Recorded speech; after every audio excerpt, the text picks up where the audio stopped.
எப்படி இந்த ஊருக்குள்ள வாழ போறோம்னு தெரியலையே. இவளுங்க வேற பார்த்து சிரிக்கிறாங்களே. ஏன் தங்கச்சி அழுகுற? அழுகாத, என்ன வேணும் சொல்லு. இந்த ட்ரெஸ் உனக்கு வேணுமானா நாளைக்கு வாங்கி தர்றேன். காசு வேற கையில் இல்லையே.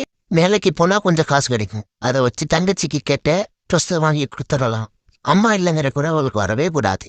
இவன் வேற காசு கம்மியாக தானே தர்றான், வேற வேலைக்கு தான் போகணும். அதுல கொஞ்சம் காசு கிடைக்கும், அதை வச்சு வாங்கிட வேண்டியதுதான். தங்கச்சிக்காக எவ்வளவு வேணாலும் கஷ்டப்படலாம்.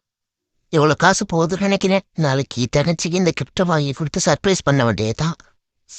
அண்ணா எவ்வளவு செலவானான்னு பரவாயில்ல, இந்த ட்ரெஸ் தான் எனக்கு வேணும். தங்கச்சி அண்ணன் என்ன வாங்கி வந்திருக்கேன் பாரு. சிரிப்பு போதும் நீ கேட்டாய் உசுர தாரே.